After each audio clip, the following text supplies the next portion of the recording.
The goals that you give yourself, your day of goals, your long-term goals, your end of year goals, are the way that you structure your year and, in effect, your entire career. And not providing yourself with the goals that suit you best means that you are traveling down a road in which you have given yourself no map. Welcome to my series in which I walk you through the top questions that I had as a beginning music educator as I take you on my morning walks. These questions have so far included our top tips for new elementary music teachers, which actually ended up being seating charts, the best earn system that we have, great for visual learners, our routines for success, bringing movement into every aspect of your classroom, the must-have materials for new elementary music teachers, and what to do with no budget, how to get the resources that you need. And now how to plan your school year and the goals that you need to have in place to make it a success. So let's get started with the non-negotiable. Every state has standards in which you should be striving to reach. And even more so, we all have the national art standards that most countries also have in place. Now, state standards do differ in how they are adopted, how they are structured, and how they're implemented. And I would obviously be lying if I said that I understood all the different state standards, or even if I knew if I agreed with all of them. The only ones that I understand are the states that I have personally taught in. But it is important to know your own state and to make sure that they are aligning with how you want to teach. And if they're not, to then work towards the national art standards to make sure you are meeting the goals that are required of you. But a good place to start is with the National Core Art Standards that are in place in the US. Ones that, though there are different ways to interpret, and sometimes are not the clearest, I do believe are a good starting place. They look a little something like this. This is just a peek of the National Core Art Standards for the US, including creating, performing, responding, connecting. Now, before you immediately get overwhelmed at the idea of implementing them and making sure that your students reach these goals, please just remember this. The school that you are going into, the previous training that your students have had, the resources that you have access to, and your schedule as a whole are going to have a big impact not only on getting your school, each grade, each individual student to meet these standards, but your timeline as a whole. Meaning that though I believe that these standards are a good starting point for all of us, it's also good to know the factors that you have with you and against you as we all try to meet the same ones. That being said, there are certain things that we should all be striving to do by day one. Trying to learn all of our students' names. I did a whole video entitled The Number One Thing That New Elementary Music Students Should Be Striving to Do Before Day One. And it was all about creating a seating chart, all in the hopes of learning your students' names faster and the importance of doing that. Set up the classroom, gather the materials, and create an earn system to prevent you from becoming the teacher that yells. Students are students and they are going to talk over us, but having a key visual earn system in place so that you are managing behavior in a more effective way is key. Create a safe and curiosity-inspiring classroom where your students can love music. This does not mean having the fanciest classroom with the prettiest things, or even the best lesson plans. But it does mean making your classroom a place where students can mess up, where they can explore all different varieties of music and find where their passions lead them. Because at the end of the day, we are going to be teaching differently, but having some of these as our top priorities is a great place to start. Now again, everybody should be doing their own research into their state standards and the national standards wherever you are as a whole. But if you want a better breakdown of the national standards specifically for the US, just drop a comment below and I can go ahead and start thinking of how to do that. I won't be doing all the states. There's 50 of them. No, I'm not. But a good place for everyone to start after those top priorities are being met is creating lesson plans designed to ensure that your students are becoming musically literate. Music literacy is the key that we give our students to their own journey as they discover their own passions in music. This means having a basic understanding In order to be musically literate, your students need to know the rhythms, basic and advanced, how to count them, how to read and write for treble and bass clef, what is articulation, dynamics, tempo, pitch, form, etc., and what is time signature, key signature, and how to use. all of this with the end goal of having your students, by the end of elementary school, be able to read, write, sing, move to, and perform music with basic literacy. And how we get there is up to us and specifically who you are as an educator. Now, my philosophy is music is movement and movement is learning, meaning that how I teach all of this is not through lectures, but through giving my students experiences that connect these abstract concepts to their bodies. That's who I am, but who you are may look completely different.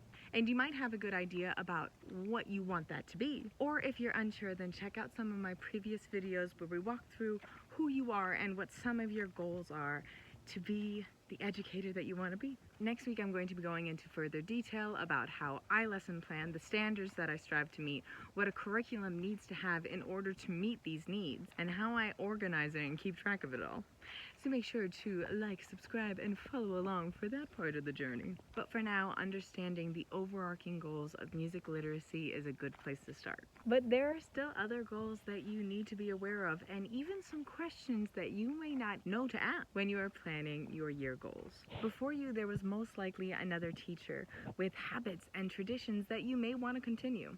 So it's time to ask about those. Time to ask if there were concerts at your school, specific field trips that the students were used to going on, ways that things were celebrated, or traditions that the other music teacher was involved in. For example, at my old school, the special educators, meaning the music, arts, gym, and library, all got together at the end of the year to make field day a truly magical day for our students.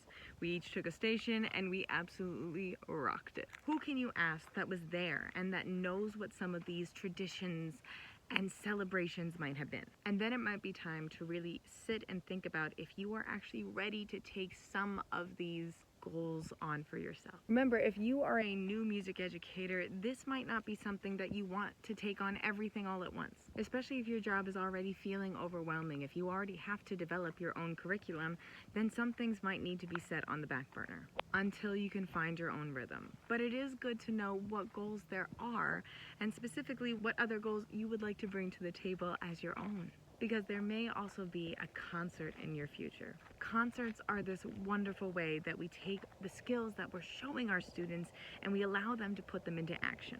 And that being said, it may already be a total norm at your school to have the concert, and therefore you'll have the resources set in place, maybe even other teachers who know how to do this. Or you may be starting from scratch on your own, kind of like I was. So in just a sec, we're going to go through some of my top goals that I used when planning those concerts. Because this was definitely something that I stumbled into a bit blindly for the first couple years. And if you want a longer version of this video, leave a comment below if this is something that is really giving you some anxiety on planning by yourself. I would be happy to go ahead and answer any questions that you have. But let's first start with this.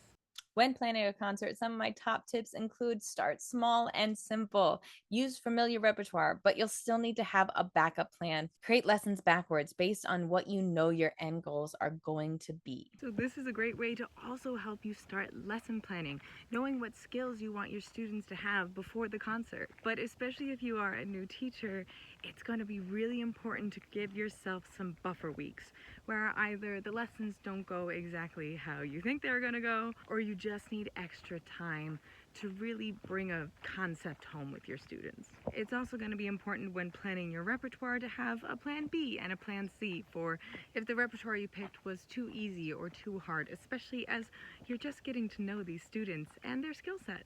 Make sure to include different types of instruments and movement. Record and reflect to know if you're going to make it to your goal. Write a script of what you want to say early and use what you have. Don't plan for instruments you are hoping to get in the future. If you want to know how to get some of the materials that you are dreaming of, make sure you check out my budgeting video, but definitely don't plan on having instruments that are not already in your hands for a concert. Remember to lean on classroom teachers. Prepare yourself and your students for nerves and give yourself some grace. Doing anything for the first time can feel like climbing a mountain. Take small steps. Plan early. Give yourself time to mess up. And don't expect anything to go perfectly, because it never does. Same goes with planning field trips or other big events. They're usually not part of your main job, and because of that, it can get very overwhelming. So make sure that you are. Get admin and classroom teacher support early. You will need all the help that you can get. And if you're starting something new, consider starting with in-school opportunities, bringing people to you. Send home clear info and required permission slips. Make sure these meet your school standards, and make this a goal for students to strive to meet, as well as have a meaningful experience. There are so many times that an experience that could have mattered to a student doesn't, because they didn't have to do anything to work towards it. We only feel pride at a really good concert because of the work that went into it. And the same goes with an experience for the students, like field trips or other special events. Getting to the event or experience should be an experience in and of itself, something that they have to work to earn. Because when we work towards something, it matters more. And that also goes with our teaching experience and the work that we put into it and the goals that then we set out to achieve. Use trips, concerts, events, end-of-year goals, long-term goals, day goals to help you plan how you teach and how you lesson plan. And remember, that is the topic that we will be going over next week. So make sure you are following along for that. Now, I do believe I have worked towards one of my favorite goals. Here we go. If you've been here for a little, you know what time it is. Time for coffee. Time for coffee. Until next time, thank you for sharing with me your time. Until next time, happy playing.